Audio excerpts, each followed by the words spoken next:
கவுண்டமணி அவர்கள் தமிழகத்தின் தலைசிறந்த நகைச்சுவை நடிகர்களுள் குறிப்பிடத்தக்க ஒருவர் ஆவர். கரகாட்டக்காரன், சின்ன கவுண்டர், உள்ளத்தை அள்ளித்தா, மேட்டுக்குடி, நடிகன், மன்னன், இந்தியன், நாட்டாமை, மாமன் மகள், உனக்காக எல்லாம் உனக்காக, முறைமாமன், சூரியன், சின்னத்தம்பி, பொண்டாட்டி சொன்னா கேட்கணும், ஜென்டில்மேன், ஜெய்ஹிந்த், வரவு எட்டனா செலவு பத்தனா என மேலும் பல திரைப்படங்களில் இவர் நடித்த நகைச்சுவை காட்சிகள் ரசிகர்கள் மனதில் நீங்கா இடம் பெற்றுள்ளன. சுமார் 750 திரைப்படங்களில் நடித்துள்ள இவர் ராஜா எங்க ராஜா, பிறந்தேன் வளர்ந்தேன் உள்ளிட்ட 12 திரைப்படங்களில் கதாநாயகனாகவும் நடித்துள்ளார். மேலும் செந்திலுடன் இணைந்து சுமார் 450க்கும் மேற்பட்ட திரைப்படங்களில் நடித்த இவர்களுடைய கூட்டணி ஹாலிவுட்டின் லாரல் ஹார்டி ஜோடிக்கு இணையானவர்கள் என புகழப்பட்டது.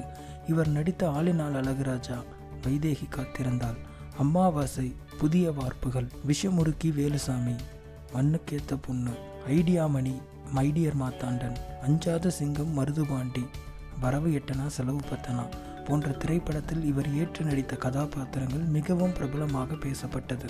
ஒரு நகைச்சுவை நடிகராக மட்டுமல்லாமல் பல குணச்சித்திர கதாபாத்திரங்களை ஏற்று நடித்த புகழின் உச்சியை அடைந்த கவுண்டமணியின் வாழ்க்கை வரலாறு மற்றும் திரைத்துறைக்கு அவர் ஆற்றிய பங்களிப்பினை விரிவாக காண்போம். சுப்பிரமணி என்னும் இயற்பெயர் கொண்ட கவுண்டமணி அவர்கள் 1939ஆம் ஆண்டு மார்ச் 18ஆம் நாள் இந்தியாவின் தமிழ்நாடு மாநிலத்தில் கோயம்புத்தூர் மாவட்டத்தில் உள்ள வல்லக்கொண்டபுரம் என்ற இடத்தில் கருப்பையா என்பவருக்கும் அன்னம்மாவிற்கும் மகனாக பிறந்தார். ஆரம்ப காலத்தில் நாடகங்களில் நடித்து வந்த கவுண்டமணி அவர்கள் நாடகங்களில் பல கதாபாத்திரங்களை ஏற்று நடித்து நாடக நடிப்பில் பெயர் பெற்று விளங்கினார். அதில் ஒரு நாடகத்தில் அவர் ஏற்று நடித்த ஊர்கவுண்டர் என்ற பாத்திரம் மிகவும் பிரபலமானதால் அன்று முதல் அவரை கவுண்டமணி என அழைக்க துவங்கினர். தன்னுடைய 26வது வயதில் நாடக உலகில் இருந்து சினிமா உலகிற்கு முதலாக கால் பதித்த கவுண்டமணி அவர்கள் தொடக்க காலத்தில் தனியாகவே நகைச்சுவை நடிகராக நடித்தார். 1976ஆம் ஆண்டு பாரதி ராஜாவின் இயக்கத்தில் வெளிவந்த 16 வயது நிலை திரைப்படத்தில் வில்லன் கதாபாத்திரத்தை ஏற்று நடித்த ரஜினிகாந்த் அவர்கள் கூறும் "இது எப்படி இருக்கு" என்ற வசனத்திற்கு கவுண்டமணி பேசும் "பத்த வச்சிட்டியே பரட்ட" என்ற டயலாக் ரசிகர்களிடையே பரபரப்பாக பேசப்பட்டது. தாம் நடித்த 4வது படத்திலேயே தன்னுடைய தனித்துவமான நடிப்பு திறமையை உலகிற்கு வெளிப்படுத்திய அவர் பின்னர் தமிழ் சினிமாவில் மற்றும் ஒரு நகைச்சுவை நடிகரான செந்திலுடன் இணைந்து பல நகைச்சுவை காட்சிகளை அமைத்து பெரும் வெற்றி கண்டார்.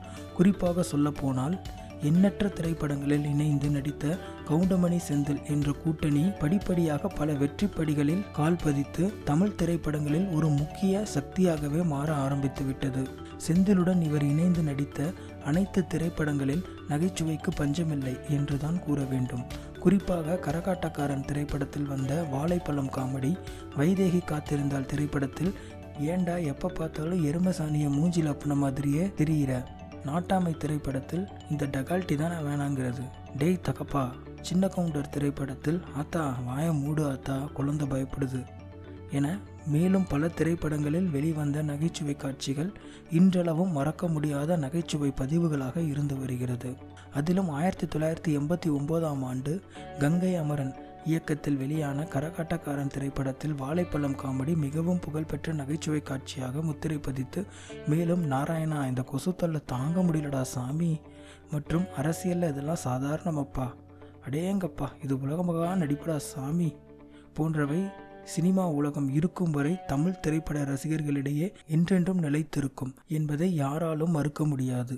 ஒரு நகைச்சுவை நடிகராக மட்டுமல்லாமல் மேன்மை பொருந்திய குணச்சித்திர கதாபாத்திரங்களிலும் பல திரைப்படங்களில் வில்லனாகவும் நடித்துள்ளார். தமிழ் சினிமாவில் நகைச்சுவை நடிகர்களுக்கு என்று ஒரு தனி இடத்தை பிடித்த கவுண்டமணி அவர்கள் தன் பெயருக்கு முன்னால் எந்த பட்டங்களும் போட்டுக்கொள்ள விரும்பாத அற்புத மனிதர்.